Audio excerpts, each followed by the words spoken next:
भैया जय हिंद मेरे सारे भाइयों को। कैसे हैं आप लोग? उम्मीद करता हूँ आप लोग बिल्कुल अच्छे होंगे। तो भैया सभी विभाग के लिए बहुत बड़ी खबर निकल के आ रही है। भैया खबर क्या, चलिए मैं आपको बताता हूँ।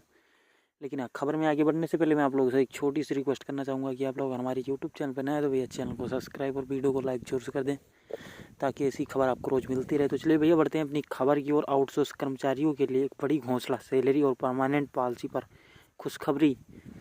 मध्य प्रदेश सरकार ने हाल ही में एक महत्वपूर्ण फैसला लिया है, जो राज्य में आउटसोर्सिंग पदों पर काम करने वाले कर्मचारियों की एक बड़ी राहत लेकर आया है।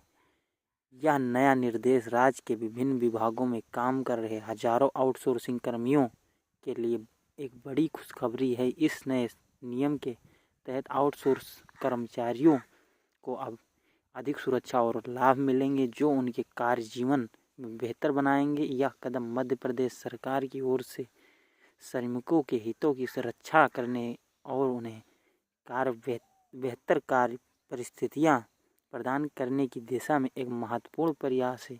इस नीति का उद्देश्य न केवल आउटसोर्स कर्मचारियों के जीवन स्तर में सुधार लाना है, बल्कि उनके काम की प्रतिबद्धता और उत्पादकता को भी बढ़ाना है। यह निर्णय राज्य में रोजगार के अवसरों को बढ़ावा देने और आर्थिक विकास को गति देने में मददगार साबित होगा।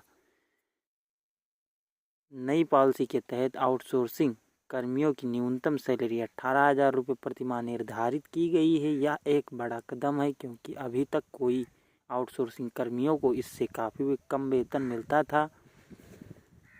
इस बढ़ोतरी से कर्मियों की आर्थिक स्थिति में सुधार होगा और उनका जीवन स्तर बेहतर होगा। साथ ही कंपनियों को यह सुनिश्चित करना होगा कि वे कर्मियों को समय समय पर 7 तारीख तक सुनिश्चित किया जाएगा। साथ ही कंपनियों को यह सुनिश्चित करना होगा कि वे समय पर सैलरी दे। वेतन का भुगतान हर महीने की 7 तारीख तक सुनिश्चित किया जाएगा। अगर कोई कंपनी सैलरी देने में देर करती है तो उस पर जुर्माना लगाया जाएगा। इससे कर्मियों को अपनी सैलरी के लिए इंतज़ार नहीं करना पड़ेगा। वार्षिक वेतन और वृद्धि अतिरिक्त भत्ते।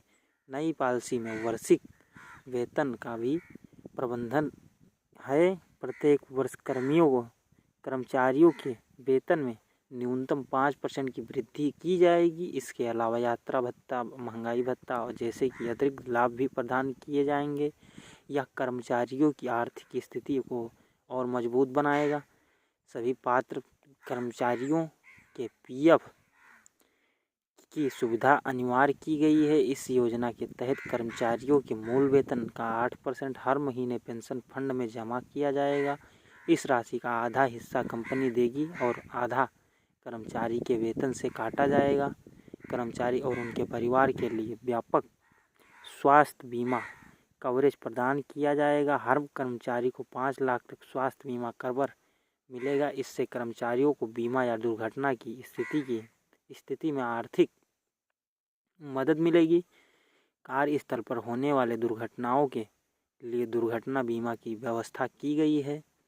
यह बीमा कर्मचारियों को किसी भी अनहोनी की स्थिति में आर्थिक सुरक्षा प्रदान करेगा। महिला कर्मचारी के लिए वेतन सहित मृत्यु अवकाश का प्रबंधन है। यह अवकाश उन्हें अपने बच्चों की देखभाल के लिए पर्याप्त समय देगा और उनके स्वास्थ्य का ध्यान रखने में मदद करेगा।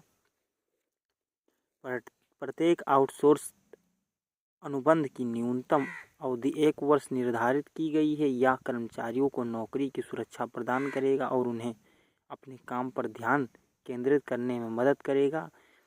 अनुबंध समाप्ति से पहले कम से कम 30 दिन का नोटिस देना अनिवार्य होगा। यह कर्मचारी को अपने भविष्य की योजना बनाने के लिए पर्याप्त समय देगा।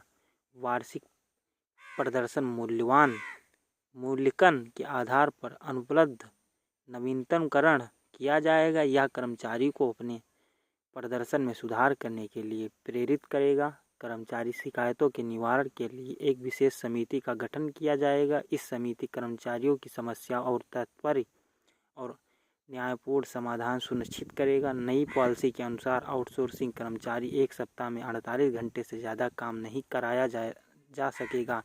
अगर किसी भी कर्मचारी को इससे ज़्यादा काम करना पड़ता है तो उसे ओवर टाइम का पैसा मिलेगा। यह कदम कर्मचारियों के स्वास्थ्य और काम जीवन संतुलन को बेहतर बनाने में मदद करेगा।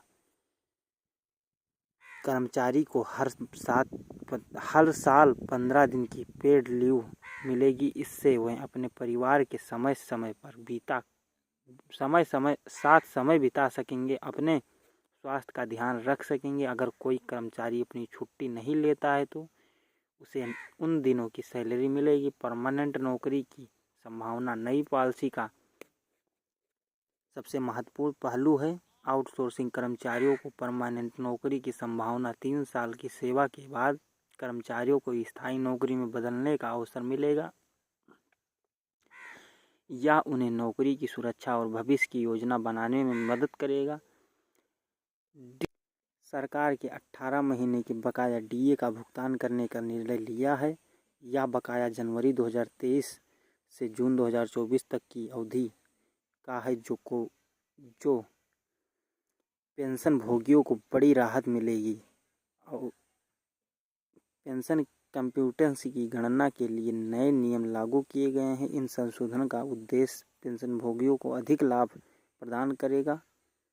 सरकार ने विभिन्न भत्तों में बढ़ोतरी की घोषणा की है। इन भत्तों में शामिल है डीए बढ़ोतरी और अन्य लाभों का देश की अर्थव्यवस्था व्यापक प्रभाव पड़ेगा। इस कदम से न केवल सरकारी कर्मचारियों की कार्यशक्ति बढ़ेगी बल्कि उनकी आर्थिक गतिविधि को भी बढ़ावा मिलेगा।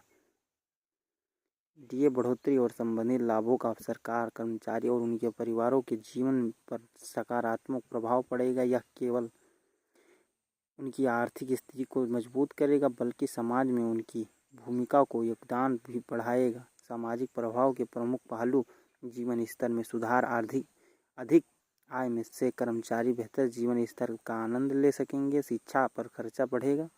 पढ़े हुए शिक्षा भत्ते से बच्चों की शिक्षा पर अधिक निवेश संभावना होगी। स्वास्थ्य सेवाओं पर तक पहुंचा, अतिरिक्त आय, वेतन बढ़ेगा, सेवाओं का लाभ उठाया जा सकेगा। सामाजिक सुरक्षा पेंशन वृद्धि से वरिष्ठ नागरिकों को बेहतर सामाजिक सुरक्षा मिलेगा। समाज में योगदान, आर्थिक सुरक्षा से कर्मचारी समाज सेवा और स्वयंसेवी कार्यों को अधिक योगदान दे सकेंगे। केंद्र सरकार द्वारा डीए में घोषणा की गई प्रभाव राज्य सरकार पर पड़ेगी। अधिकांश राज्य सरकार केंद्र के फैसले का अनुसरण करती है और अपने कर्मचारियों के लिए समान लाभ घोषित करती है। तो आपको ये खबर कैसी लगी भैया? खबर अच्छी लगी हो तो वीडियो को लाइक और चैनल को सब्सक्राइब कर। मिलते हैं आपको अगली वीडियो में। तो के लिए जय हिंद, जय भारत।